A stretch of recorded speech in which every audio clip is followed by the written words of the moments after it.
recording the class? Forgot. Okay, now it's recording. Sorry, had forgotten. So about test feedback, I want to check some important points, some important tips, basically, to help you improve your writing. Okay. But before we do that, I want to hear 3 opinions. I want to check with you, how did you feel the writing part?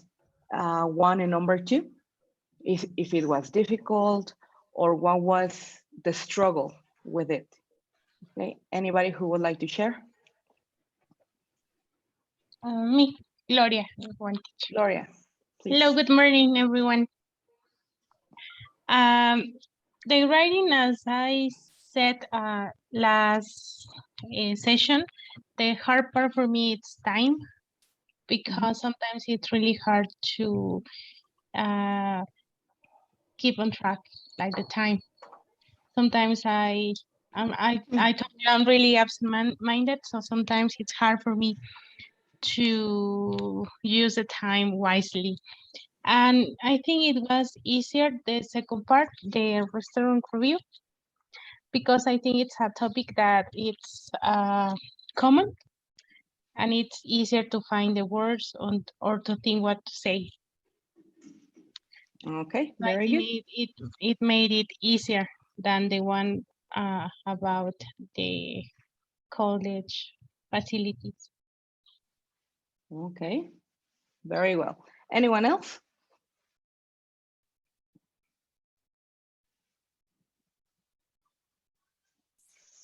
Jasmine, I see you talking, but your microphone is closed. Do you want to share? Hi, I used to talk by myself a lot. Well,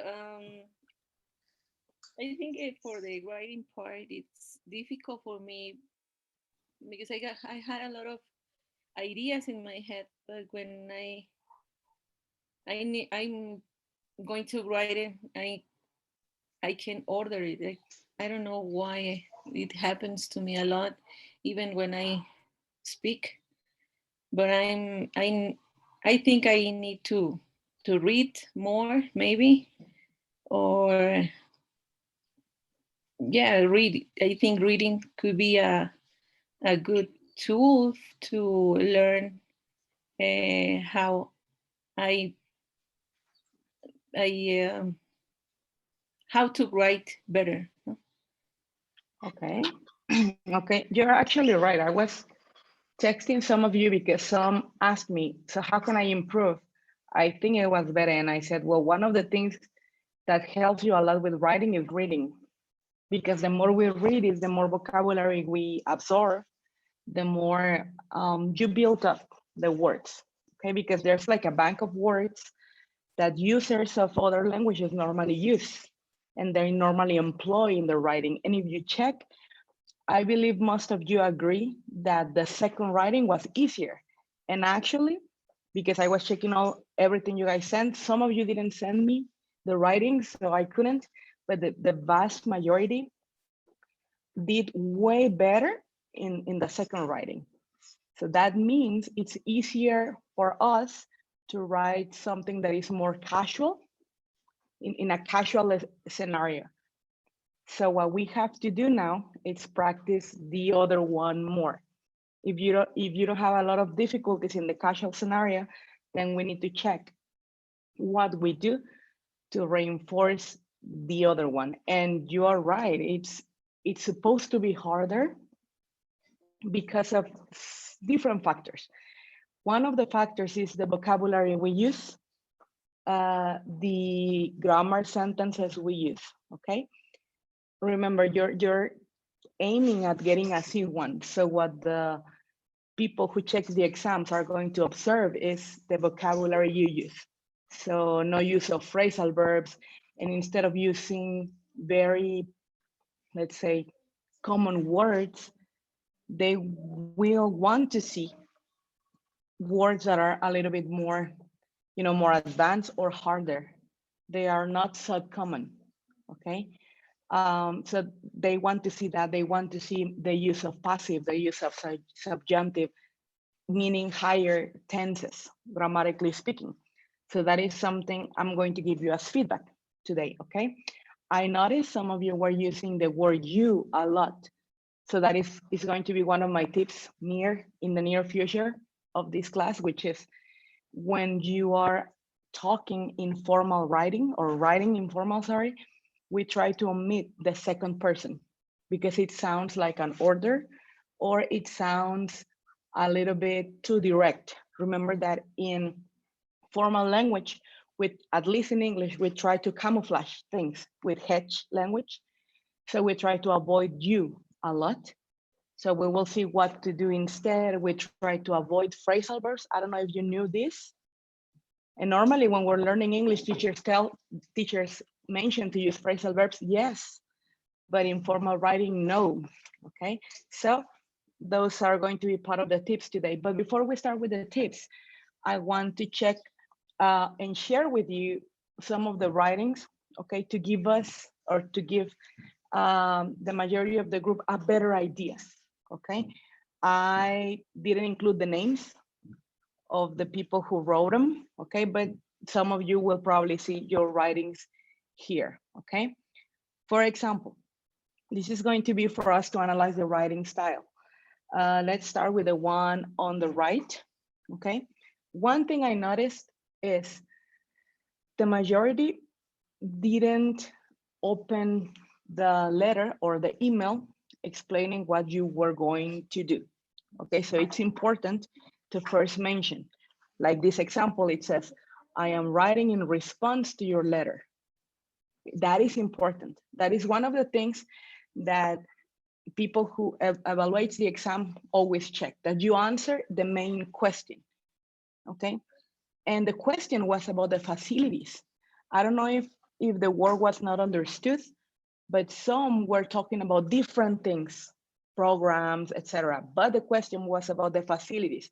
That means the building itself, the structure, everything you had, not so much the program, but the structure of the building, the libraries, all of that, the restaurants. So number one, try to answer, well, try to mention in the first and second line the purpose. That's very important because you have to give your writing a body, okay, and a structure. Something like this, I'm writing in response to your letter about how my experience as your student was when I used to attend the campus. Here, you will probably see some mistakes. This one doesn't have a lot of mistakes, just very few things, like words or like the omission of the article the in campus, but that's it. It doesn't really have a lot of mistakes. Then check what the second paragraph says.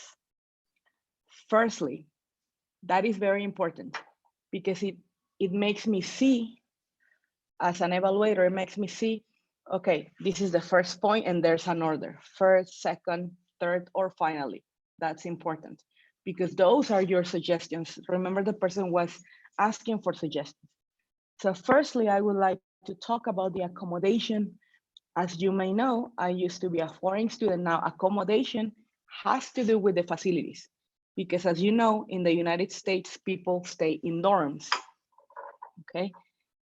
And I want you to check the second line. I used to be a foreign student and having chosen to stay in your dorms, that sentence, it's not so easy grammar. Having chosen, it's a kind of passive. So that is what we would like to see. In your dorms was the best decision I could possibly have made, okay? It enabled me, check the word enable me, instead of it made me or it helped me. This is important, the words. It enabled me to make new friends straight away. And I felt at home right from the beginning. Moreover, instead of besides and also, moreover, it's more formal. The fact that you offered a wide variety of possibilities to choose from is a really well thought. Well, it's really well thought because it allows students to pick the option that is best according to their budget, and you always respect the choices we make. Perhaps, instead of maybe, the only disadvantage I see is the fact that not all the dorms are located in the heart of the student community. So sometimes it makes it difficult to get from one place to another. Okay, that is the first point. As you can see, the student who wrote this addressed the issue. And then she's going to a second paragraph. Okay, secondly, when it comes to the resources, okay, now it's talking about the library. First, it talks about the library and then a negative part, then what you have to improve about that. And there's a sentence at the end that says, finally. That is also very important, okay?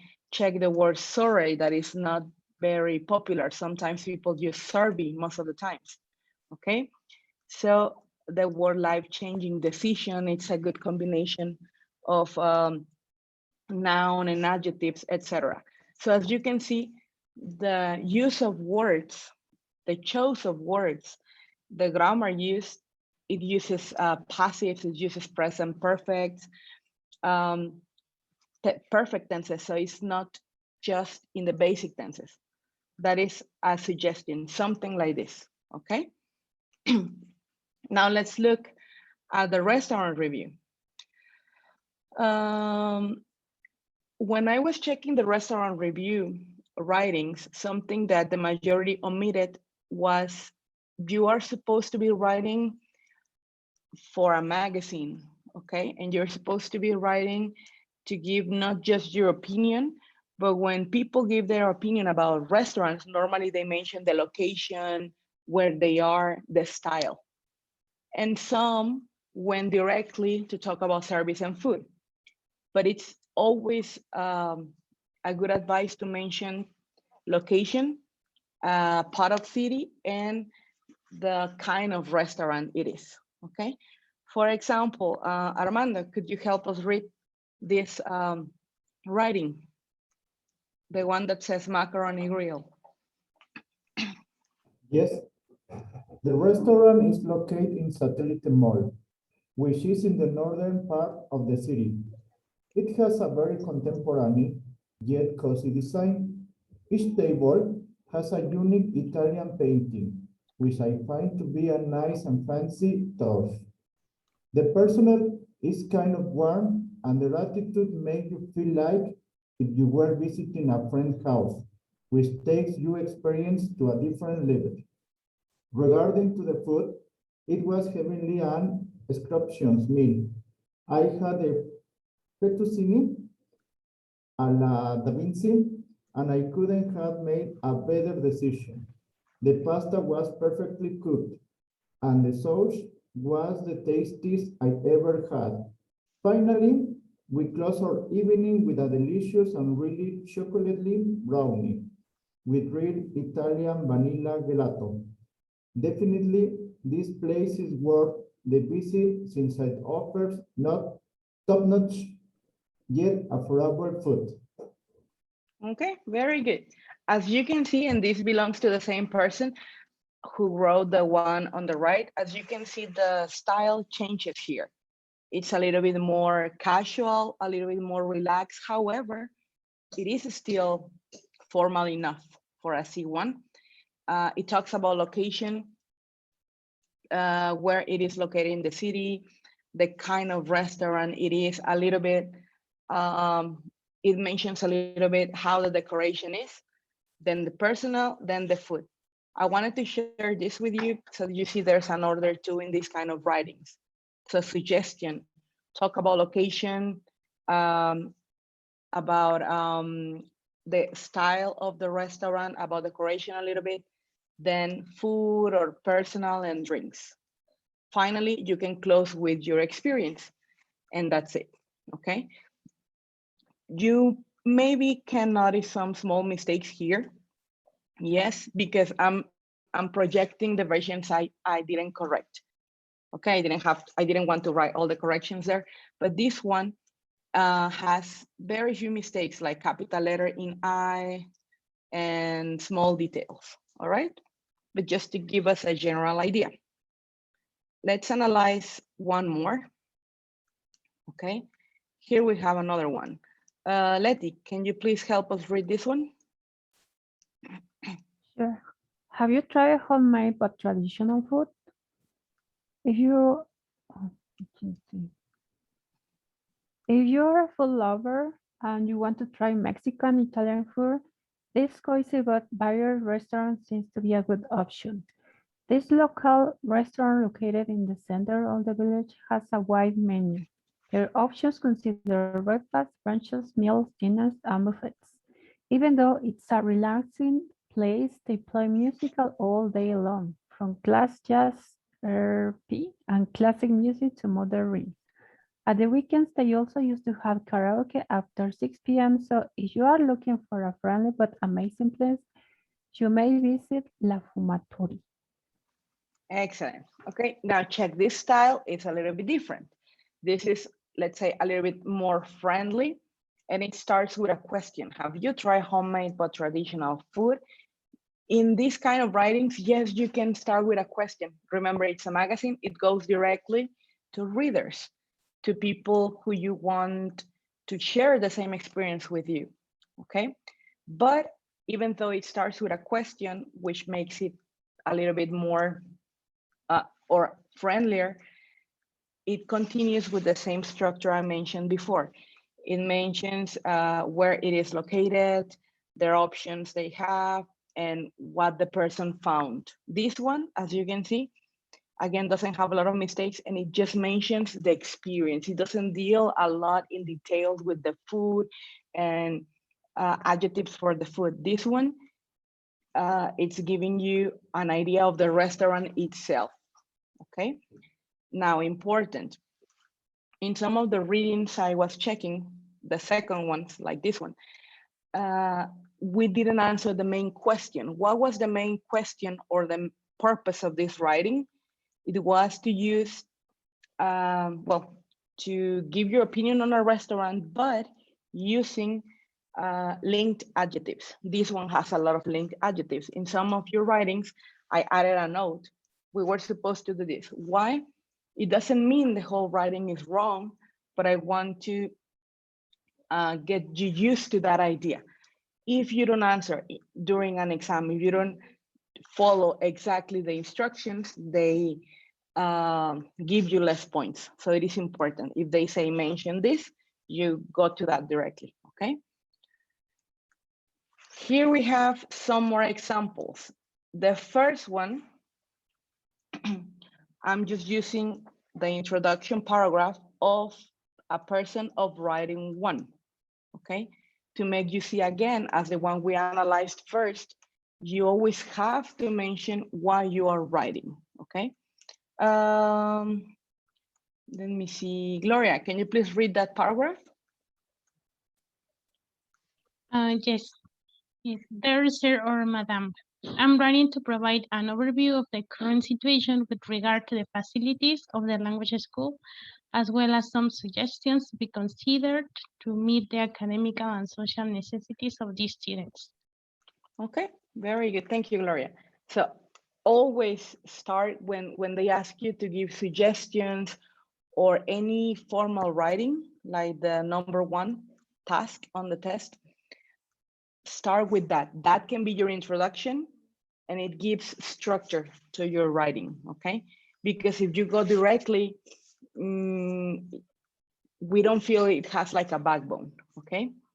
So I wanted to use this paragraph again to give you a better idea. And let's analyze another writing for the second task. Eric, can you please read this one? Good morning. Las Abuelitas restaurant, my grandmother's kitchen. It is the first thing that comes to your mind when you are at the entrance of the restaurant, Las Abuelitas. The smell of the traditional Mexican dishes is on the air, an invitation to take a seat. Located in the center of Toluca, this restaurant is one of the oldest but prettiest places in the city. Every bite is full of tradition and flavor. The service is excellent, and there are several options to choose, like the traditional dishes such as enchiladas, chilaquiles, and chicken with mole. But also, there is a additional dish that changes every day. If you want to eat in a cozy, familiar environment, this is the perfect place. Excellent. This was another really good writing. It has a few mistakes, but it answers the main question, and it has a very good structure. And again, it uses linked adjectives, okay? So check, we have 3 ways of introducing this writing. Number 1, check how the person is personalizing the experience. My grandmother's kitchen is the first thing that comes to mind when you're at the entrance of the restaurant. So that is a hook for the people who's reading, okay? Because that adds personalization. This is one style, and then they start with the opinion. Another style was this, starting with a question, or a more direct style, the restaurant is located, but the three I showed here today follow the same pattern, okay? Where it is located, about food, about drinks, the ambience of the restaurant, okay? But first you need the introduction. Don't go directly to the opinion part, okay? Excellent. Before we continue with the tips, any questions or anything you would like to add here? Anything you would like to mention? This question, is it okay Yes. to start with a dear sir or madam? In the writing number 1? Yeah. Yes, because you knew who well, maybe you didn't know the name. I don't remember the task exactly. Some of you started with to whom it may concern. That is okay too. However, it was an email, so you know who the person is. If the email is of a guy, if it's the dean, then you answer, dear sir, dear madam, dear professor. Yes, because it's formal writing. Okay. Okay. Yes, but it's convenient. If you check it from a man, then dear sir, because you know who that person is. Okay. Thank you. Remember, it was an email response. They were contacting you to because you were alumni to give an opinion. Okay. Any other question? Yes, Miss. If you, yes, I'm better? sorry. Hi, good morning, everyone. I was kind of confused in the headings because the most of the cases I started with it was said, you know, and you said that, well, you wrote that it's not possible. How can I identify that? Do I have to start always with to be or with the person? I don't know if you understand. I'm trying to look my notes. In the headings, it's a word.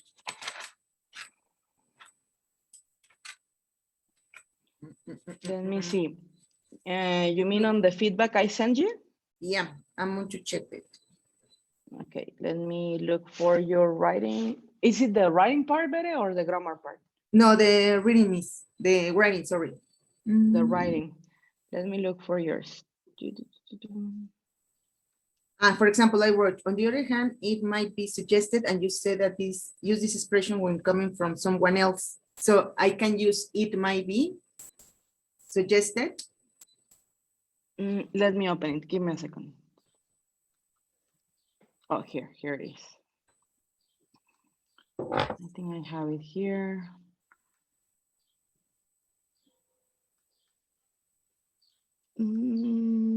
What paragraph, Bere? In the first speaker sent, then the third one, it starts with on the other hand. And you wrote, on the other hand, you could explain the sports entry and the cafeteria. Okay. Yes. If I may suggest, so I just wrote, it might be suggest, and you said that not, it's not possible. I may suggest in this case. I Uh-huh. may suggest, because if you say it might be suggested, it comes from other sources or other opinions. Like, for example, if I say, it might be suggested that Mars can or could have had water on its surface. It might be suggested it's not coming from me, it's coming from other sources, from scientists, etc. It's hedging, it's correct, but since you are the one giving the suggestion, you can say, if I may suggest, for example. Okay, okay, got it. In this particular one, it doesn't mean you can never use it. Might be suggested, yes, but when you have other sources for that information. But since in this writing, they were asking you, your opinion, your experience, then you say I, Okay. And as at least Eric in this says, sentence. and as Eric says, because I also started with to whom it may concern, and you say that when we, so it's supposed that when we know who we're writing to, we surely write dear sir, madam. Or professor, doctor, if you know who the person is, you can address their title or their name, okay, no problem. But to whom it may concern, probably not. I'm not saying it's not a correct expression, it is, but you knew because the person is contacting you. And we write usually to whom it may concern when we don't know who we are talking to. Okay. Okay, for example, if I'm writing to a person I want to interview, to be interviewed with, so it's to whom I may concern. To be Or sending, when for you example, are- my CV. If I'm sending my Yes. CV, for example, that person I really don't know. Exactly, Okay, you got it. really don't know. And for the first one, I am opening here the activity. It says, a college attendant. Yeah, they send you an email. So when they reach out and send you the email, then you know who the person is, Mhm. who is contacting you, right? That's why. Okay, okay, okay. Yes, thank you, Miss. Okay. You're welcome. All right, anyone else before we continue? No? All right, as overall, what I notice is most of you did better on the second writing, okay? Which means, as I said before, we are more comfortable, because that is the word, we're more comfortable when writing about situations that are a little bit more casual or based on our experience, okay? Something that is not that formal. When something requires, like number 2 says, more level of formality, we struggle a little bit, and it's normal because we're learning to use hedge language, okay? Don't worry, we still have a lot of time to practice this. So what I'm going to do is, even though they are harder, sorry, I need to give you more practice on the formal ones, because now I see you do way better on casual writings. Number 3, writing 1 needs to focus more on answering the main question. That is something I really want to emphasize today. Answering the main question is, if they're talking about facilities, is the building, is the structure, the restaurants, the library, the gym, everything that is structured in the building, not so much about the academic programs, okay? The question was not about that. You can mention it, yes, but not very in-depth. This is what I did notice. Now, let's check some tips on how you can improve, okay? These tips, if you can take a picture or a screenshot, because they are useful, okay? I don't, it's not my intention that you write them, but at least a picture, okay? So, tips to improve, okay?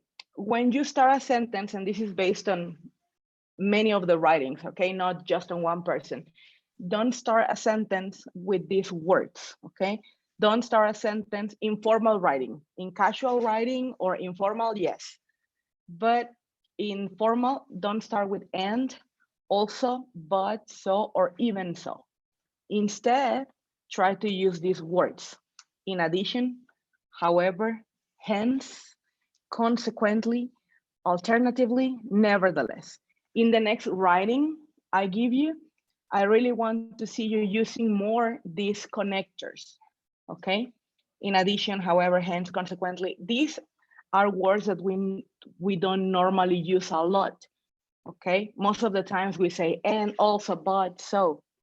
But remember, the C1 level requires academic words, academic style. So you need to start changing the vocabulary little by little, okay? That's the first point. At the end, well, they mean the same, but just more formal. Point number 2, don't start a sentence with therefore. Instead of therefore, write we therefore or I therefore. Okay, that's another tip. Depending if it's too direct. Miss, Yes? sorry. For therefore, in writing, are we supposed to use the I, like me, myself? You know, like, well, from my experience, from what I know, is that you never use I on specific topics. Yes, that was my next point. On specific topics, no, and that is something it's included here. Try to omit as much as possible I and you. We also don't we don't write using the third person. We normally write in third person when it comes to formal writing. This is why it's using we. However, if we go back to Bere's example, remember the first writing was about your opinion. So if you write we, therefore, it's we is who, if the dean was asking you specifically, okay? So most of the times, yes, but when it's absolutely necessary, you can use we or I, okay? Because if not, the person will say, who's we, if I'm just asking you, right? So just in those cases. I don't know if I'm explaining, Eric. Yes, okay. Number 3, don't start a sentence with the words then or now, unless it's a command, okay? What's a command? What is a command? Something that it must be done. Something that it must be done, okay? It's kind of like an order. You're giving an instruction. So if you start a sentence like this, it sounds you're giving the university instruction. It comes a little bit too direct, okay? Aggressive, maybe, depending on the writing style. So instead, try to find different words, because if you use those, it's like you're telling me what to do, okay? And remember, try to use hedge language in these cases. Number 4, don't use don't or any short negatives, okay? Any contraction, avoid contractions.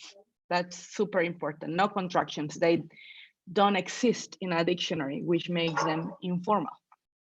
Number 5, don't use exclamation signs, okay? I know we love to use this sometimes, but in formal writing, no, okay? It is also very unusual to see questions, okay? Because in writing, you hardly ever write the question.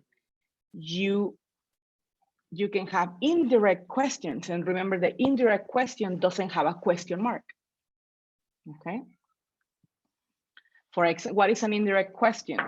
If the person asks for your opinion and in the writing you say, I'm writing in response to your question about my opinion of my stay in campus. So you don't write, what was my experience, question mark. You transform that into an indirect question. What my opinion was, that doesn't need a question mark anymore. Okay, 1, 2, 3, 4, 5. Number 6, try not to use these abbreviations like EG or IE. Write instead, for instance, complete. Okay. So far, so good. No questions, any comments? No? All right. Number 7, when you're talking about the number of countable objects, use words rather than figures when the amount is less than 20. This is the rule, okay? For example, don't write, we used 3 methods. Instead, write, we used 3 methods. Okay, so less than 20, no figures, write the number. Okay, it's just the style. Okay. Number 8, don't use okay. Okay, instead of the word okay, use acceptably, permissibly, satisfactory, or any other similar words. Okay, it is okay. No, it is permissible. It is satisfactory. It's acceptable or acceptably. Okay. Next one, don't use the word God. I know we're so used to use the words get and got. Remember, they are considered casual. I don't want to say informal, but casual. Instead, you can use obtain. Okay, obtain in any tense, obtain in present, obtain in past, whichever tense you want to use. Next one, if you can, try to use the passive voice. Why? We have always known that the passive voice is considered more formal, okay? So try to use the passive voice for some of the time when describing sentences or your results, okay? Using we in every sentence is a bit boring, okay? And it's not the proper style. So passive voice helps you omit pronouns, okay? Remember, we have 3 kinds of voices in English. We have passive and active voice. What's the main difference? When you use active voice, you always start with the pronoun. You always start with the subject because it's the one that does the action. So passive voice helps you omit those pronouns, okay? Next one, list things properly using and between the last 2 items. Example, don't do, we used 3 methods, A, B, C. Instead, you should write either we used 3 methods, A, B, and C, okay? Or we used 3 methods, namely A, B, and C. Okay, just when you're listing, and goes at the end, okay? First, also use the commas, that is important, and finally end. Another thing that I noticed, paragraphs cannot have just 1 sentence. Okay, so that's important. In a future class, because today would be a lot, in a future class, we're going to check punctuation. In these writings, honestly, I didn't check punctuation. Okay, I wanted to check the use of hedging, the use of formal words and expressions. Later on, when I give you a session on punctuation, because I saw some run out sentences. Run out sentences is when you needed a period because the sentence is too long, okay? But that we will learn later. Any questions so far, or can we continue with suggestions? Yes, all right. What is the This minimum considered for a paragraph? Sorry, come again? What is the minimum sentences to have in a paragraph? The rule says not 1, so at least 2 would do. At least 2 sentences. Why? Because we know and we understand you must have an introduction. Okay, so 2 can do, but not 1. This tip is important. Avoid phrasal verbs. As I said before, I know at the beginning or when we were studying, teacher said use the phrasal verb instead of the actual word. Yes, because you needed to learn those. And the only way to learn is to put them into practice, to add them to your talking and to your writings. But informal writing, we don't use phrasal verbs. Okay, so try to avoid them as much as possible. Remember, most of the times they can be replaced with a more formal verb, okay? And especially the verb get. Some examples of how to replace, for example, instead of deal with, I saw some deal with, use the word handle. Instead of makeup, use the word invent. Okay, is this point clear? Yeah. What about just? I'll mention that. I will mention the word just in a second. Okay. I also observed some of those. So Miss, so can we say that phrasal verbs are informal? I don't want to say they're informal, but casual maybe. And remember, this is formal writing. Phrasal verbs, use them all the time when you talk, because that is real language. Yeah. Now, remember, we are preparing you to get the C1, and that is paper, that is on a test. But in the real world, and you have seen even politicians, they do use phrasal verbs, right? Okay, let's continue. Now here, I wanted to share these charts with you, okay? So here we have words that are considered very informal, formal correction, and an example, okay? So in your writing, try to avoid these words because they are considered very informal, these ones, okay? Ale, can you help us read the first one? The very informal word, the correction, and the example. Okay, so the formal correction is very extremely. Ale, I don't know if it's just me, but I hear you very, very far away. Oh, I don't know. Can you hear me right now? Or not? No. Do you can you guys hear? Is it just me? I can It's hear. really low. I can hear, but it's kind of low. I think I'm struggling with this. Don't worry, I think we can hear you. Just the first one, please. Okay, so the formal correction is very or extremely. The examples, the movie was so good, and the correction, the movie was very good. Very good, Ale, thank you.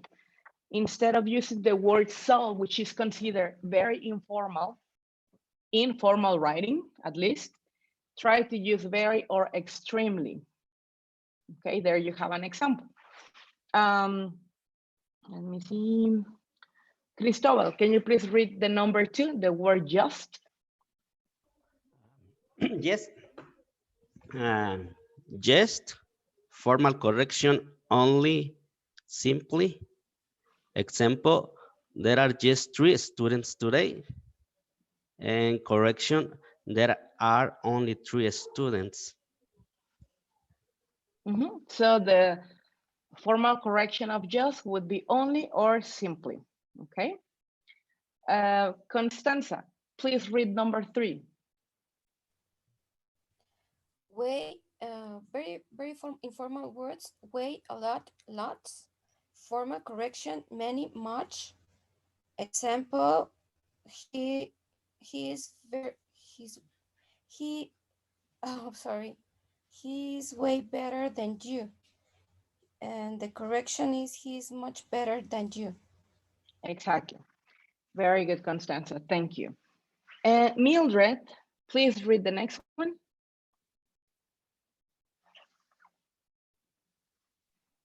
Yes. Kind of, sort of, somewhat. He's kind of looks like his brother. He's someone looks like his brother. This one is important, the use of somewhat instead of kind of, sort of.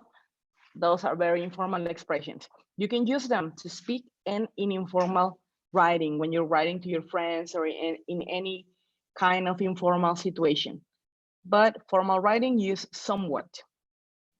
Okay. Any questions so far? Or can we continue?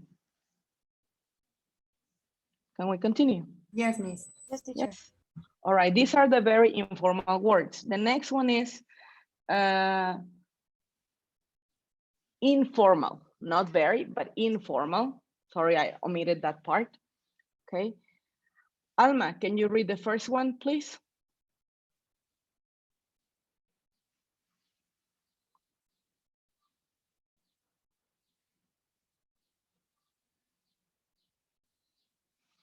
Alma, are you there? Sorry, yes, I have some problems with my, I cannot see, I'm sorry. No, sorry, I cannot read. You cannot read. No, Okay, Beta, can you read the first one? Yes, miss, sure. Get, obtain, receive, understand, write. And I didn't add an example there, Oh. but get has different meanings in English. Okay, so depending on the context, you can use these verbs, either obtain or receive or understand, because remember, sometimes get means, did you understand? Like, did you get it? So you can use these 4 verbs depending on the context, okay? Eric, can you give us an example using get and then replacing that with obtain or receive?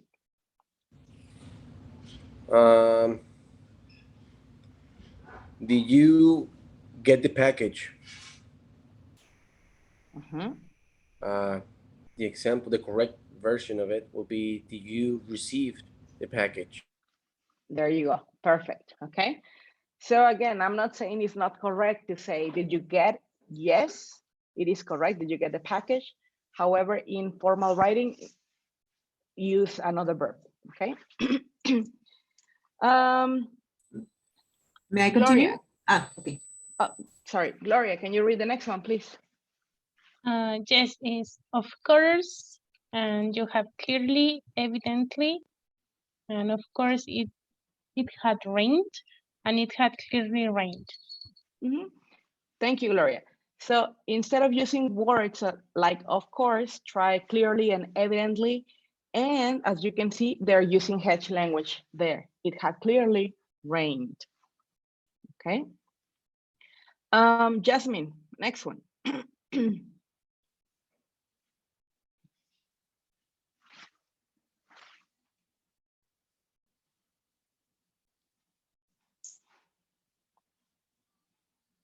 No. Jasmine? Yeah. Are you there? Sorry. Sorry. Awesome, amazing, week, incredible, unbelievable. The movie was awesome. The movie was incredible. Excellent. Okay. So replace these 3 words with incredible and unbelievable. Armando, next one. Again and again. Repeatedly. The alarm went off again and again.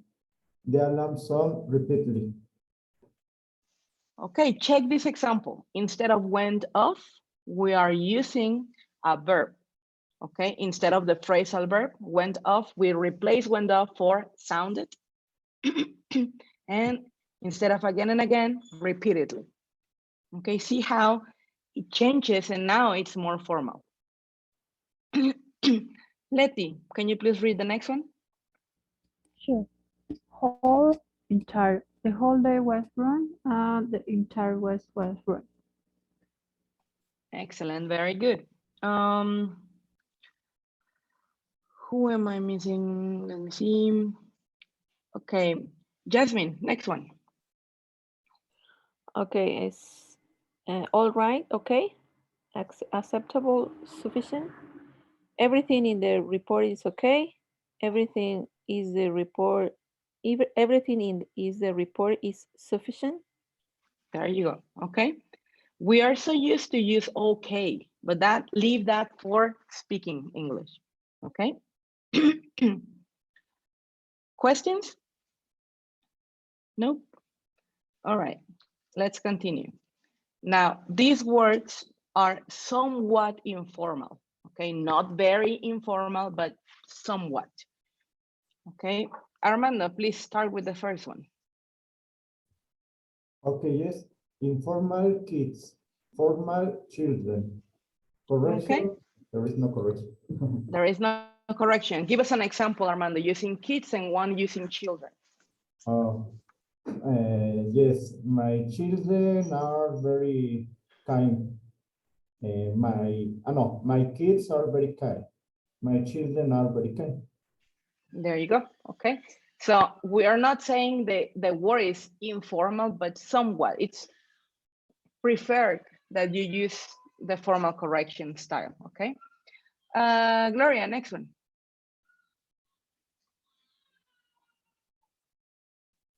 Sorry, it's cheap and affordable, inexpensive. And the examples, the shoes were cheap, the shoes were inexpensive. There you go, okay? Very good. Better, next one. Yes, miss. Hard, difficult. The exam was hard, the exam was difficult. Very good. And finally, let's see, Cristobal, next one. Used to, accustomed to. I am used to waking up early. I am accustomed to waking up early. There you go. I'm accustomed to waking up early. Very good. Okay. Question on these ones? Any questions? No. Let's see some more to finish the suggestions. Okay. Constanza, please, the first one. On the other hand, contrastingly, on the other hand, the smaller paper is cheaper. Contrastingly, the smaller paper is more affordable. Very good. Here, check the example. We are replacing on the other hand, and I saw many on the other hand on the writings. For contrastingly, and then instead of cheaper, a word that sounds more pompous, which is more affordable. Okay. Mildred, next one.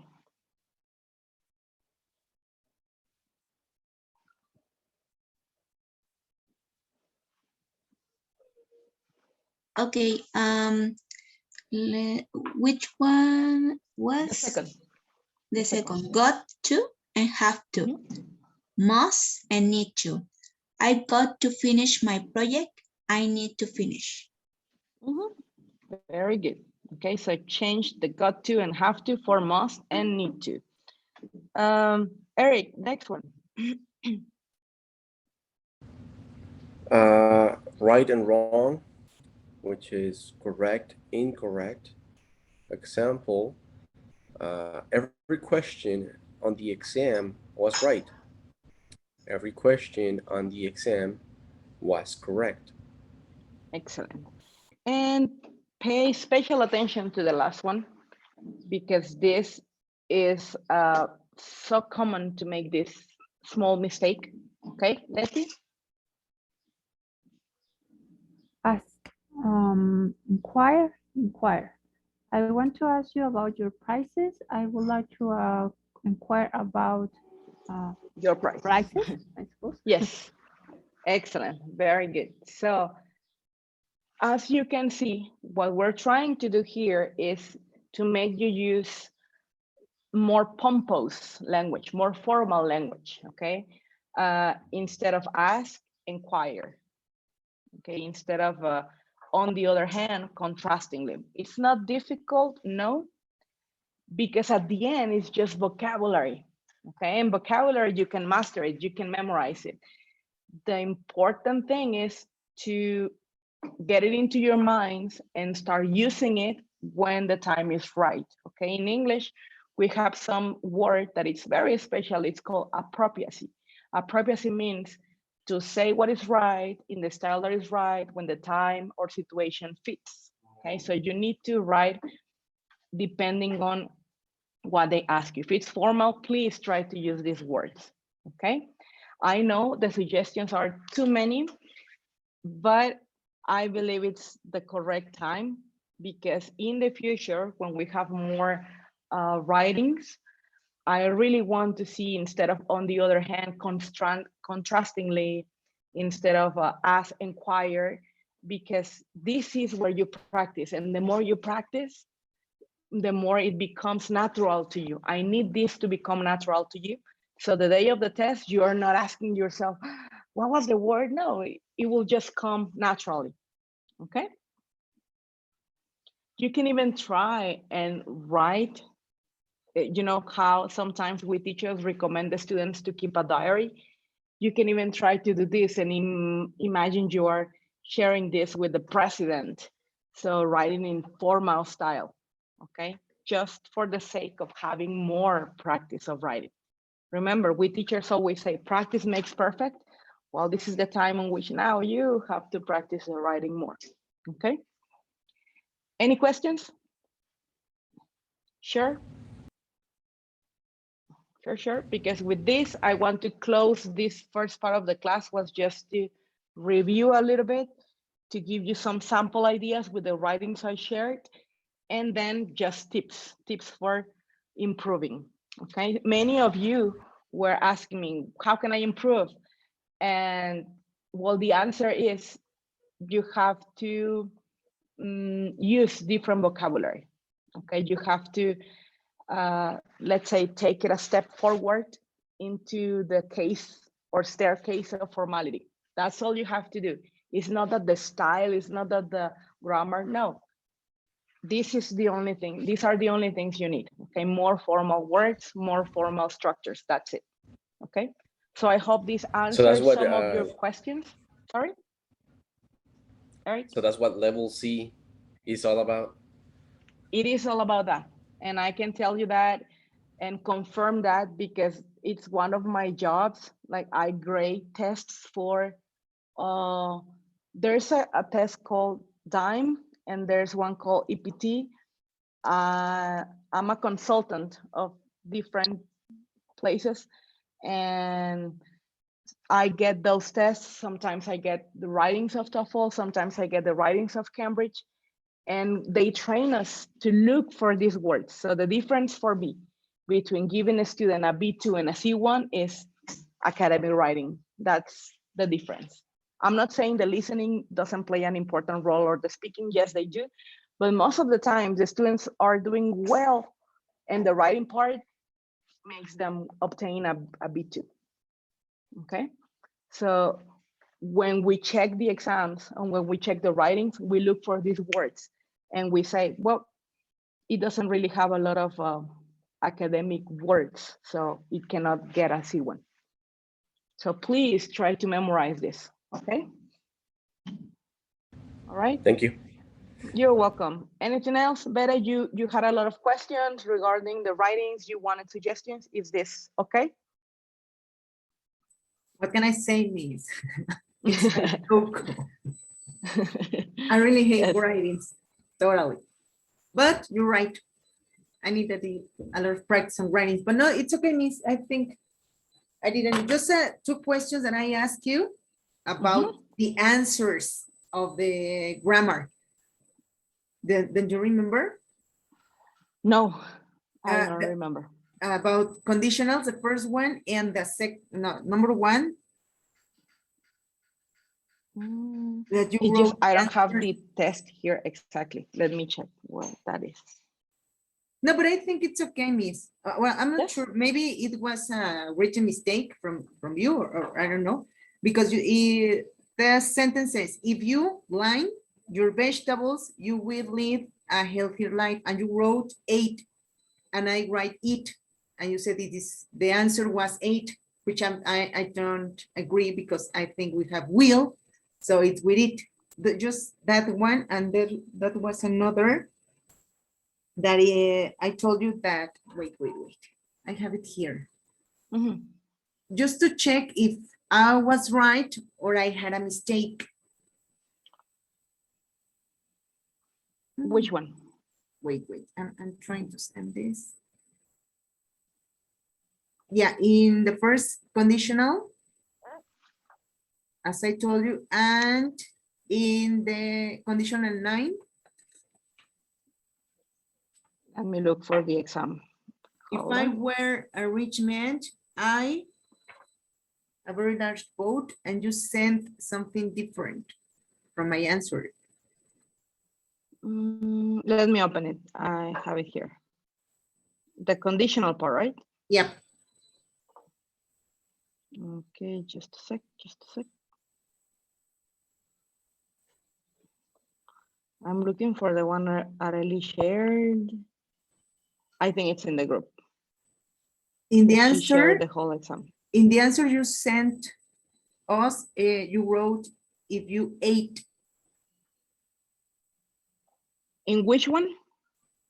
In the first conditional. I don't know if you can see here. No. Okay. If you ate your vegetables, you will lead a healthier life. My answer was if you eat. So what's If you eat. Oh, I see your point now. Okay, I see your point. Because you said it has will. exactly? Okay, in the rule for first conditional, it's we use will and simple present. You're right. It was my bad that I sent 8. It should be it in that one. And what was the other one? 9. Number You wrote, 9. if I were a rich man, I would have both. So I think that's second conditional. So it's good. I wrote good, goodbye. And your answer was would have both. So I think it was the same. If I were, well, in this case, this one can be arguable because yes, I know the grammar says you use, it's the second conditional, but it's a supposition at the same time. In this one, yes. So and it can be both. It can be either. In this Either? one, it can be either. Okay. Just that, miss. Just those. Okay. Very good. Thank you very now, much.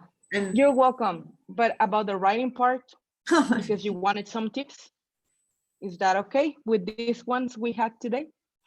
Yes, miss. Okay, perfect. Yeah, that was my main worry because the majority of you were texting me like, what can I do to improve the writing? So I decided, okay, the first part of the class, let's check some tips. Okay. Very good. I stopped sharing screen. You're welcome, because now we're going to start with the actual class of today, okay? Give me just a sec to play the listening. Give me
Okay, very, very well. I have it here. Let me share my screen again. Please tell me if you guys can see my screen now. Okay. We're going to work with the Viewpoint book right now, okay, to do a listening and a speaking activity. Can you see my screen? No, we cannot. No? Oh, let me do this again. What about now? Yes. Yes? Okay. Yes. Now here, it says listening and speaking, okay? We're going to be talking about privacy here, okay? And we're going to listen to two people talking, Mark and Mary, about a trip at a theme park, okay? You need to listen and check if the sentences are true or false. Lately, we have been focusing a lot on writing and grammar, but in this session, we're going to be also working with listening. Remember, also to go from a B2 to a C1, it's super important to master the skills, okay? So I'm going to play the audio for you. It's number 14, just a second. Okay.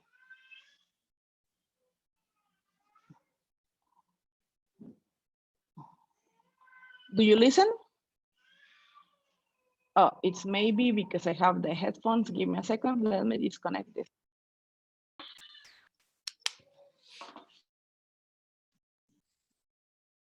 Say it again.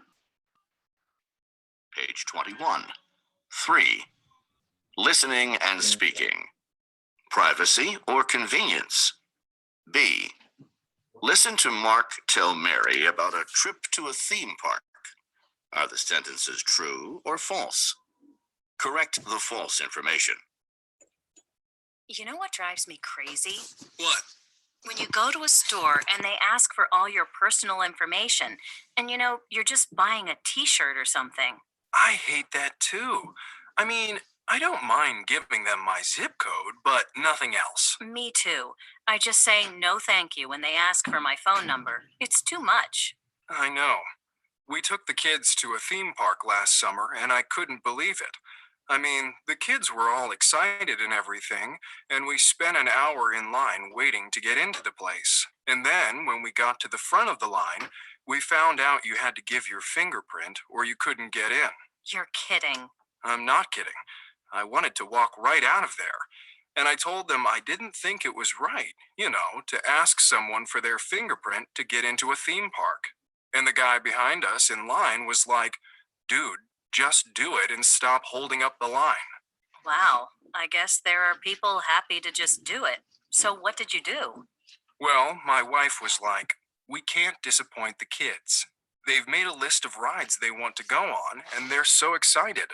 Well, of course, and they know that at that theme park. I mean, basically, you have no choice. How can you turn away when you have kids in tow? I mean, who's going to do that? Exactly. I mean, I really didn't want to give them permission to take my fingerprint, but yeah, I had to give my fingerprint. It's ridiculous. I mean, did they say why they need your fingerprint? Oh, yeah. They say it's so you can use the lockers. You get a locker that only opens with your fingerprint. Like, so you don't need a locker key. Well, I guess that's kind of useful. At least you can't lose the key. But what if there's an employee who's prepared to steal your identity? I mean, what do they do with all the fingerprints at the end of the day? Well, they said they delete them from the system, but who knows? Yeah, I think I'd rather give up the convenience and know that my personal information is secure. Well, actually, it wasn't that convenient in the end anyway. My wife had to go back to the locker because we'd forgotten the camera. It took her like half an hour to get back to it, right across the park in all the crowds. And then when she got there, she realized she couldn't open it anyway because it had my fingerprint on there. Oh, no. What a pain. There's a lot to be said for sticking with the old-fashioned way. Section 4. You will hear a talk on a social history of the East End of London. Sorry. First, you have some time to look at questions. Continue playing, sorry. Okay, was one chance enough, or do you need to listen to this again? Again, please. Again? I think it's igual. Once again, Miss. Once again, can you raise your hands? Well, anyways, if 2 or 3 people say we need to replay it, okay? So let me replay it.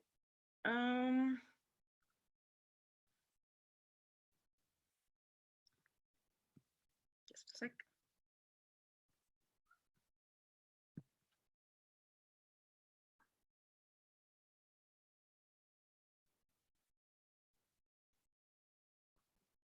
Okay, please let me know if you can hear. Oh, sorry, I need to stop sharing screen to be able to do this. Okay. So many windows. I'll share screen in a second.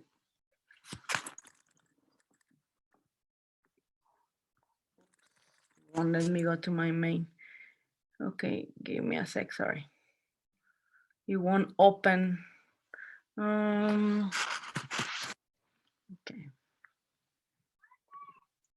It's number 14. Please let me know if you can hear. Page 21. 3. Listening and speaking. Do you see the screen? Privacy or convenience. B. Listen to Mark tell Mary about a trip to a theme park. Are the sentences true or false? Correct the false information. You know what drives me crazy? What? When you go to a store and they ask for all your personal information, and you know, you're just buying a t-shirt or something. I hate that too. I mean, I don't mind giving them my zip code, but nothing else. Me too. I just say no thank you when they ask for my phone number. It's too much. I know. We took the kids to a theme park last summer and I couldn't believe it. I mean, the kids were all excited and everything, and we spent an hour in line waiting to get into the place. And then when we got to the front of the line, we found out you had to give your fingerprint or you couldn't get in. You're kidding. I'm not kidding. I wanted to walk right out of there. And I told them I didn't think it was right, you know, to ask someone for their fingerprint to get into a theme park. And the guy behind us in line was like, dude, just do it and stop holding up the line. Wow. I guess there are people happy to just do it. So what did you do? Well, my wife was like, we can't disappoint the kids. They've made a list of rides they want to go on, and they're so excited. Well, of course. And they know that at that theme park. I mean, basically, you have no choice. How can you turn away when you have kids in tow? I mean, who's going to do that? Exactly. I mean, I really didn't want to give them permission to take my fingerprint, but yeah, I had to give my fingerprint. It's ridiculous. I mean, did they say why they need your fingerprint? Oh, yeah. They say it's so you can use the lockers. You get a locker that only opens with your fingerprint. Like, so you don't need a locker key. Well, I guess that's kind of useful. At least you can't lose the key. But what if there's an employee who's prepared to steal your identity? I mean, what do they do with all the fingerprints at the end of the day? Well, they said they delete them from the system, but who knows? Yeah, I think I'd rather give up the convenience and know that my personal information is secure. Well, actually, it wasn't that convenient in the end anyway. My wife had to go back to the locker because we'd forgotten the camera. It took her like half an hour to get back to it, right across the park in all the crowds. And then when she got there, she realized she couldn't open it anyway because it had my fingerprint on there. Oh no, what a pain. There's a lot to be said for sticking with the old-fashioned way.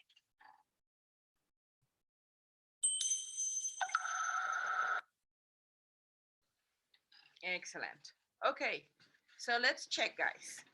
Basically, you just have to say if it's true or false, okay? So sentence number 1, Gloria, please read it, and let's see the answer your partners have. Okay, so Mark knew beforehand that he would have to give his fingerprint. What did you guys have? True or false? It's false. False. False. He didn't know. Very good. Vera, please read number 2. Yes, miss. The man behind Mark in the line agreed with Mark's point of view. False. False. False. True. False. Okay. He just said, do it. No, Yeah, something like that. Just do it. exactly. Just do it because he thought he was making them wait longer in line. Yeah. Very good. Number 3, Jasmine. Mary thinks the theme park knows that people will object. Okay, guys, true or false? I think it's true. True? True. But I'm not sure true. Mary thinks the theme park knocks. Yes, it is true. Okay, because she's like, okay, they knew this in the park, but they know you cannot say to your kids, okay, let's go home. Something like that. Not exactly those words. Okay, excellent. Number 4, Cristobal. Okay. Mary would rather be inconvenienced than give her personal information. True or false? True. True. True. Like, they both don't want to give their personal information. I mean, they are reluctant. They're like, just if I have to. Okay, number 5. Number 5, let me see who. Another boy, Eric.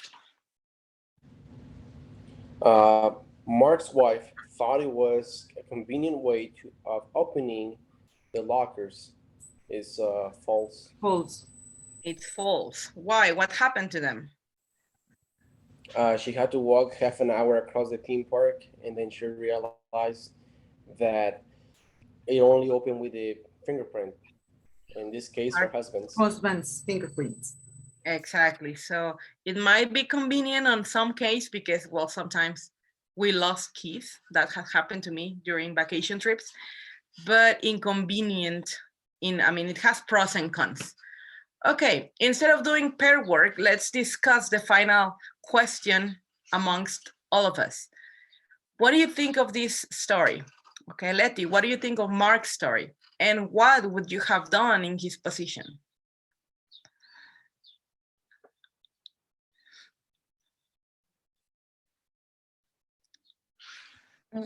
I think that he's right to be afraid of giving your personal information, especially your fingerprint.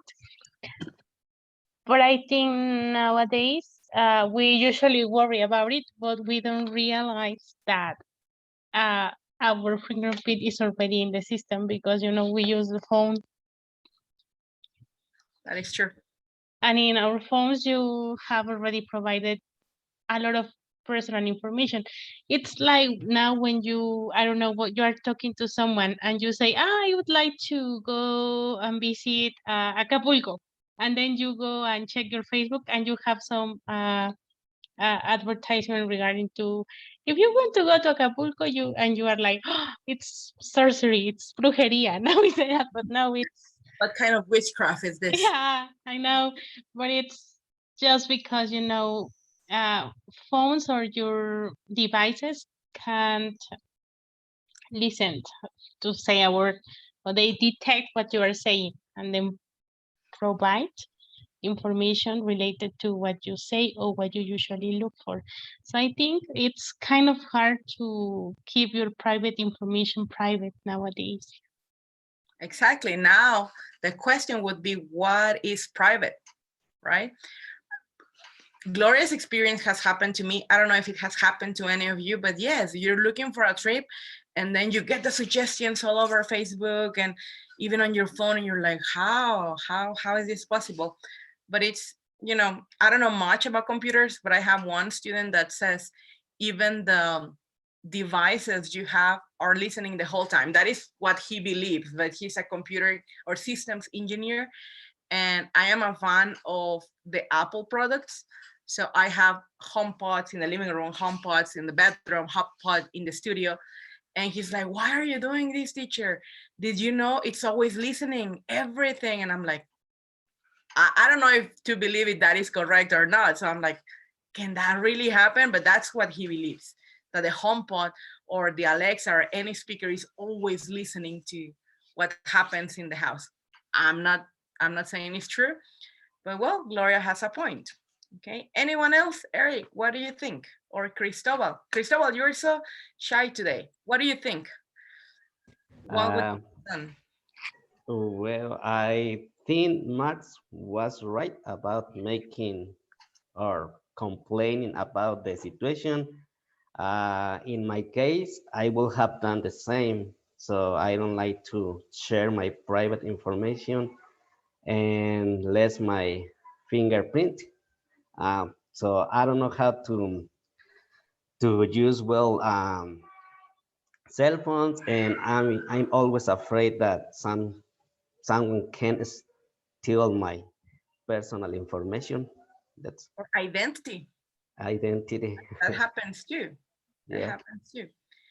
And it makes me wonder, something Gloria said makes me wonder, well, the fingerprint is already in the system because we use it for the cell phones. And now even worse, because now cell phones have facial recognition. Even the Bancomer app has, you know, facial recognition. So it's kind of scary. What do you think on this matter, Constanza? I'm afraid to give my personal information, so I use the less as I can my fingerprint in apps or some kind of things, and as you said in the Comer app, I didn't use that face recognition. How do you say? Yeah, facial recognition. Facial recognition, because I'm afraid of that kind of thing, so I don't use it, and I just use my NIP, and that's it with my Bancomer app. So I use as less as I can. Very good. Excellent. Now, we're working on a different unit now on the Viewpoint book. Okay, that is the one we're going to be using in, at least in the first activities in the class. And so if you have the book right there, it's convenient because the next one is a reading part, okay? And we're talking about privacy and technology. So let's discuss the question on the next slide. Okay, the first question, we're talking about smarter home, okay? Now we have smart technology all over. It's surprising. And now a question is, who's smarter, you or the building, right? As the book says. But the first question is very important. I'm going to give you a minute to write down individually the list, okay? It says, what items of technology do most people have in their homes? So literally, I'm going to give you a minute to make a list individually, okay? All you have to do is list what technology pieces or items people have in their homes. Let's start now, okay? You have 1 minute.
Okay, time is up.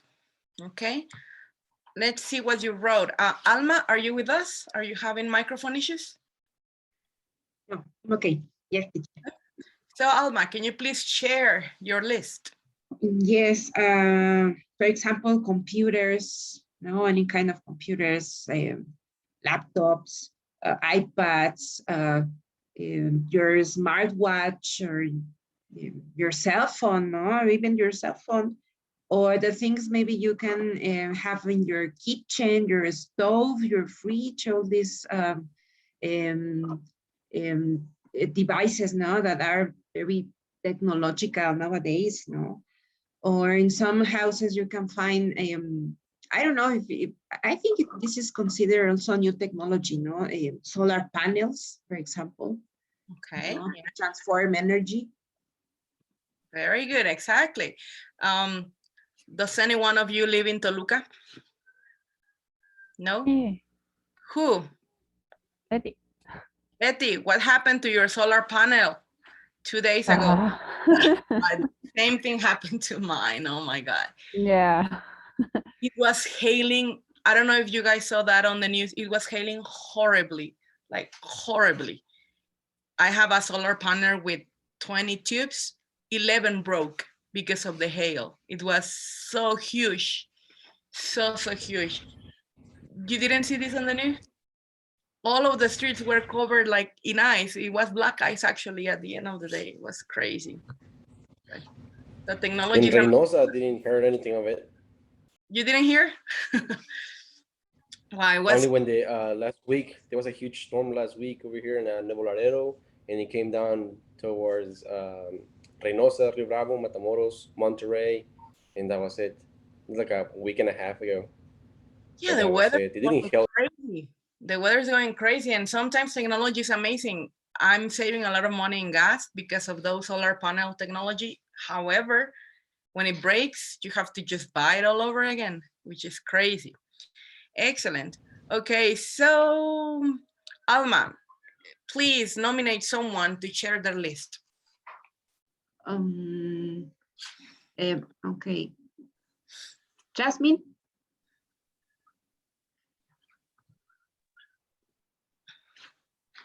Hi. What am I going to do, teacher? Sorry. Share the list you wrote of what items of technology people have at home.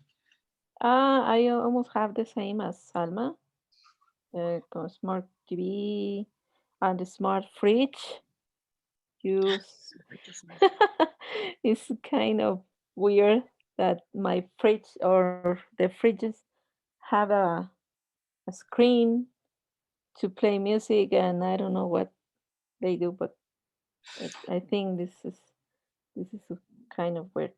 And iPad, smartwatch, solar panels too. That's all I have. Okay, very good. Anyone else has different items of those mentioned? Or are they pretty much the same? Pretty much the same. Same? If you can I think pretty much the hear me? same. Yes, Ale? Yeah, I added, for example, well, of course, the mobiles and the video games. Yeah, video games too. Video games, printers, and the modems, because we need internet, right? Right. Excellent. Very good. Now we're going to have a reading, okay? We're going to have a reading, and in this reading, as you can see, we have some words in bolts. And this is important vocabulary, and it's normally, well, it's compound nouns, which is very cool to add to your vocabulary as well, okay? So let's do the reading, okay? Let's read paragraph by paragraph, okay?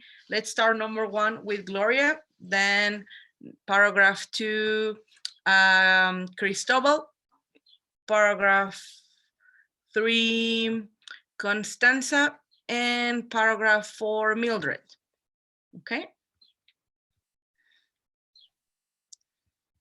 Okay. Should I start? Yes, please. Oh, we need to answer this question. It's very easy. Are any of the items of technology from your list mentioned in the reading? Okay, let's do this one, Gloria. Okay, so who's smarter, you or the building? In many parts of the world, labor-saving appliances such as dishwashers and vacuum cleaners are regarded neither as remarkable objects nor as luxuries. In others, both solar-powered and wind-powered energy supplement regular electricity supply. Sorry, I can see properly. I see supply. So people can enjoy energy efficient or even carbon neutral air conditioned comfort. Many homes boast not only high-speed internet connections, but also high-tech streaming entertainment systems. It might seem as if there is nothing left to invent or any domestic task cannot be automated. Homes are getting smarter, and in the not too distant future, the so-called ultra-modern home will be available to all. Here's how your day might look very soon. Okay. 7 a.m. Your bedside alarm decides when to wake you up by checking the schedule downloaded from your computer. It plays either easy listening music or beat song or any sound of your choice, getting louder as the lights fade up to just the right level. The blinds open to reveal speaking self-cleaning windows. Meanwhile, in your state-of-the-art kitchen, a custom-built robot is preparing your breakfast as you head for the climate-controlled shower room. A touchscreen panel in the mirror either reads your messages to you or gives you the traffic and weather reports you'll need for the day.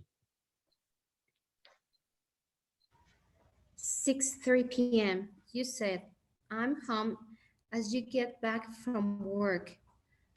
The hallway lights go on and the aroma of the home-cooked meal wafts out of the kitchen. You enter the kitchen, the lights go on and off in the hallway. The lifelike robot greets you with a human-like hello and serves dinner.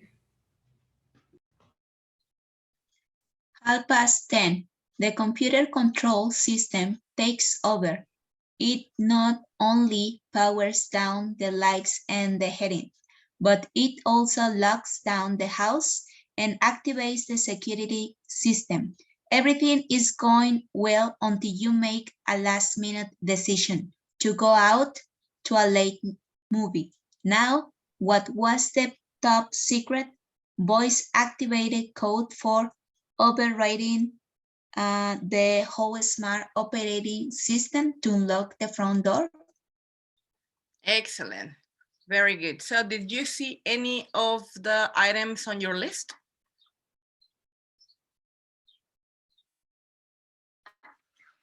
Armando says no. No. No. So here you have even more technology items, okay? Now, the reading is talking about a futuristic lifestyle. How far away do you think we are from this? In Mexico, I think like 20 years. 20 years from now. Yeah. Okay. I mean, they already have this kind of stuff in China. China and Japan. They already have this kind of stuff, so it's, you know, it takes a while to be adapted by the U.S. And then when the U.S. adopts it, Mexico follows, unfortunately. Exactly. But we do have some already. For example, we have those lights that can turn on and off with the sound of your voice or with. Yeah, I actually use Alexa at the house. Yeah, for I the use it locks. to do that too. Nice, for the locks and for the lights, cameras. So I actually do that too. But I think that depends on the incomes of every family, right? Because if you can afford it, you can make the changes or buy the stuff. Exactly, you can do the stuff and you can buy the stuff little by little. For example, at first I thought the light bulbs were a little expensive, but then I saw them on internet cheaper, and you can still have the control with the HomePod, and I'm like, okay, I'm going to buy those. But yes, I mean, we do already have some of this. We also have the cleaning robot. Have you seen the iRobot, the one that Yeah. swipes the floor? Yeah. And I had the opportunity to go to Japan like 6-7 years ago. I don't remember exactly. And they have this technology. I remember, imagine this was 6-7 years ago. And they already had in Japan some taxis without a taxi driver. The car drove itself. They have the Uber and the Didi, but without taxi drivers. You don't need a driver, you just enter and the computer of the car does everything for you. So believe it or not, in some countries, they already live this, and they also have not the robot, but they have like an avatar in a kind of lamp thingy. And that avatar says hello when you arrive home and says, I miss you, and turns off the lights, and it's crazy. It's crazy. Were you scared or just impressed? I was impressed. I was impressed of seeing how life can be and how far behind we are.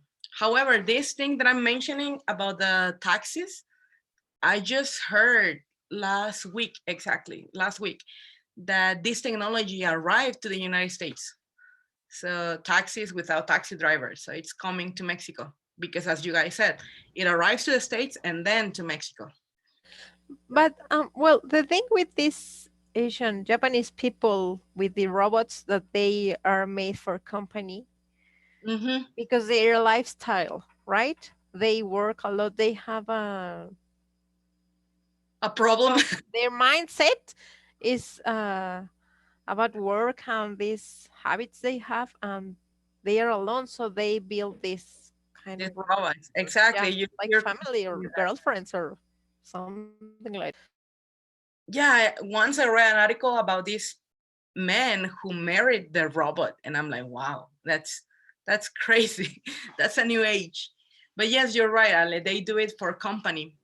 They work so much that there's a term in Japanese, I don't remember, but it's a word they created when you die because of so much work.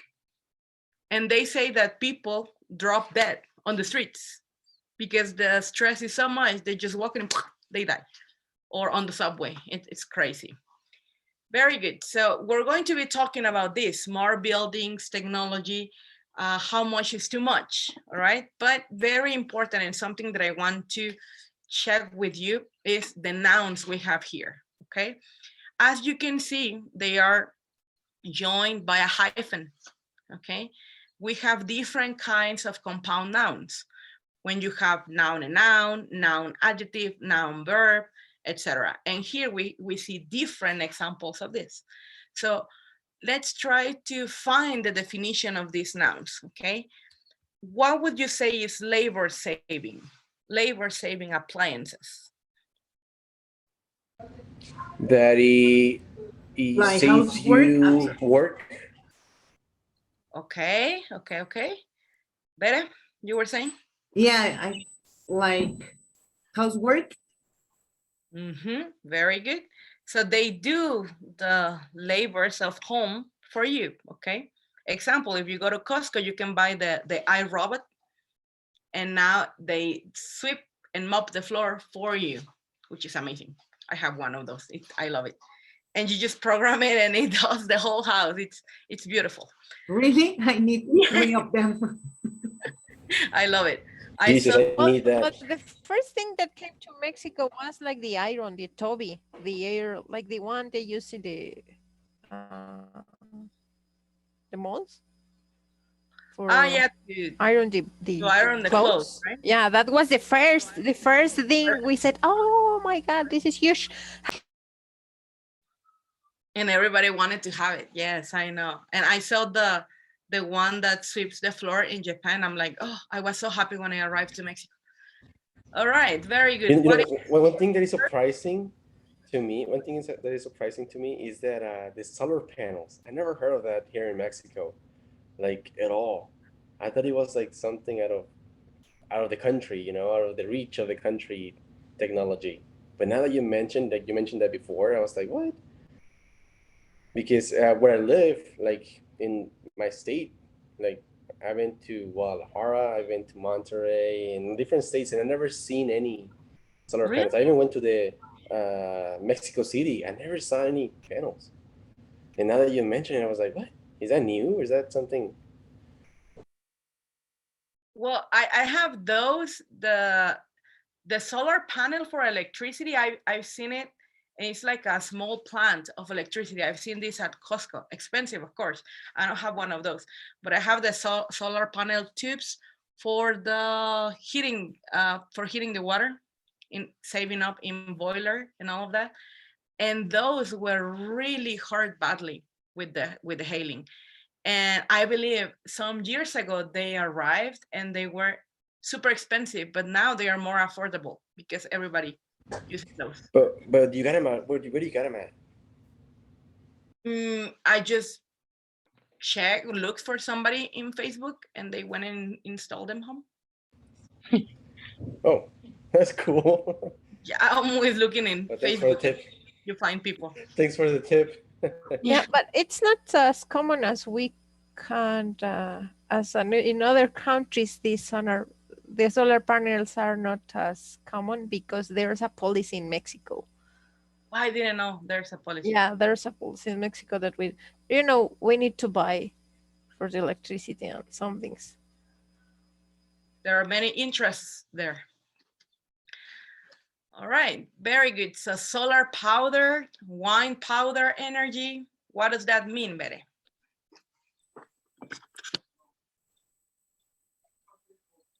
Maybe the ones you were talking about, solar power, like solar panels, and wind power, the one like, I don't know, how do you say, to makes wind, something like this? It's when they work with. Exactly. They work with. Okay. It's when you get all. And something that works with the solar energy, maybe? And you can get the energy from the sun, and you can get the energy from the wind. That technology, I haven't seen it in Mexico so far. Very good. It's like they contain the rays of the sun. They contain them. Then that works. I don't know the system. Exactly. And also some they do from the wind. The next noun is energy efficient. What do you think that means, Gloria? Energy efficient. That you save energy, that you don't waste a lot of energy, because sometimes when you have devices, they I don't know, they pollute a lot. So now the new trend is to get devices that are not that are eco-friendly, that you can without damage the environment a lot. And that you save up and use just what you need. For example, some fridges, some refrigerators have that seal now, and they say energy efficient and good for the environment, all of that. Very good. What is carbon neutral? This is probably difficult. Carbon neutral. This refers to achieving net zero carbon dioxide emissions. Yeah, so there are no emissions of carbon dioxide with this technology. That's what it does. Okay, again, I haven't seen this much here. And air conditioned, well, that one is easy. It's just that the ambience, the air is, you can manipulate that to the temperature you need. Air conditioned.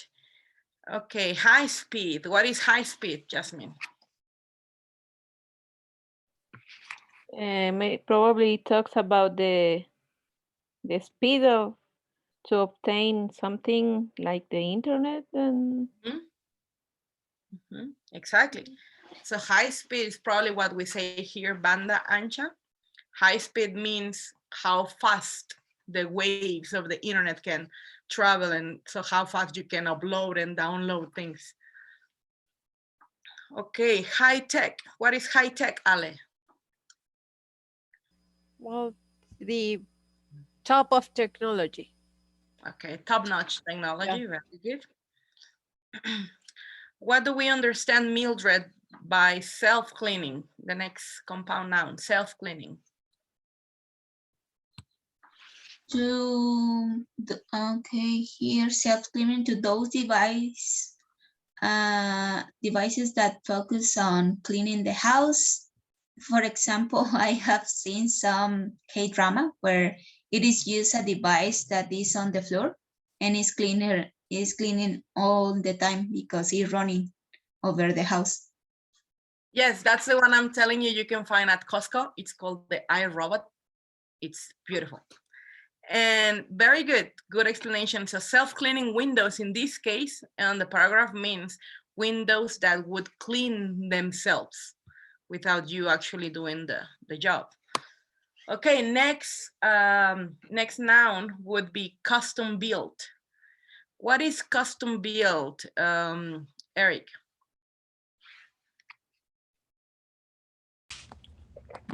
That is made under your specification.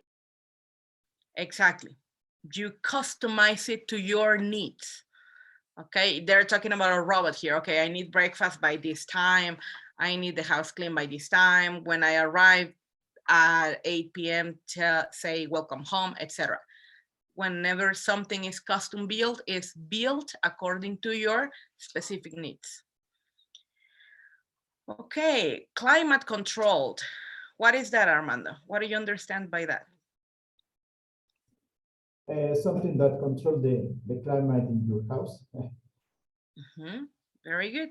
Here, for example, it says climate control shower room. So the temperature of the water in this case would be controlled according to your preferences. Very good. Home cooked, Constanza. What is the meaning of this compound noun, home cooked? Something that is cooked in your house. Exactly, homemade, home cooked, something cooked, prepared in your house, not fast food. Excellent. Human-like, Alma, what's human-like?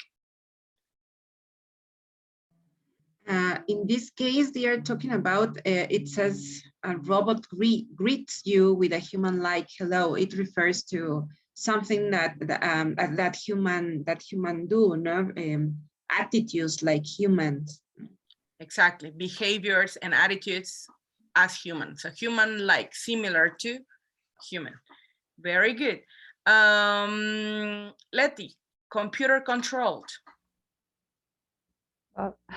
It's controlled by a computer. Exactly. Computer controlled by a computer. And last minute, Bere. Maybe the last decision, something that you just said at the last minute. Okay. Decision you do at the end of something. Okay. For example, at the end of the day, at the end of the period, etc. Okay. Very good. So these compound nouns are important. As we said before, what is a compound noun? The definition would be this. It's when two nouns are joined, in this case by a hyphen, but careful, they don't always have to be joined by a hyphen, okay? There are three kinds. One, joined. For example, ice cream is joined by a hyphen, but a compound noun is made up of two nouns together. It's two different words, not nouns, it might be an adjective or verb, but two words that they have a separate meaning individually, okay? Like ice and cream. They have a separate meaning individually, but when joined together, they create a new word of vocabulary, okay? That is the definition of compound noun. Now, the compound noun might come joined by a hyphen, as in the example, ice cream, or as one word, like for example, toothpaste. Shell. Okay, or toothpaste is tooth and paste is one word, or as separated words like swimming pool, but having one meaning, okay? So these are the three types of compound nouns. As one word joined by a hyphen, or two words, one meaning, okay? And as I have also mentioned, they might be noun, noun, noun, adjective, noun, verb. And you can see these examples here. Labor saving, noun, verb. Energy efficient, noun, adjective. What other? Let me see. No, we don't have noun here. Well, no, we don't have noun. An example of noun would be toothpaste, for example. Okay. Now, is it clear what's a compound noun, which is the grammar aspect of this reading? Is it clear, guys? Excellent. And Yes. as you can see, the reading didn't give you easy compound nouns like toothpaste and swimming pool, but more higher vocabulary, okay? Excellent. Now, before we continue, we're going to have our break, okay? Sorry, I took up more minutes of your time. So it's already 11:04. So I'll see you back at 11:34, okay? 11:34, and we continue with Thank you. You're welcome. Thank you, Miss. You're welcome. Thank you. You're welcome.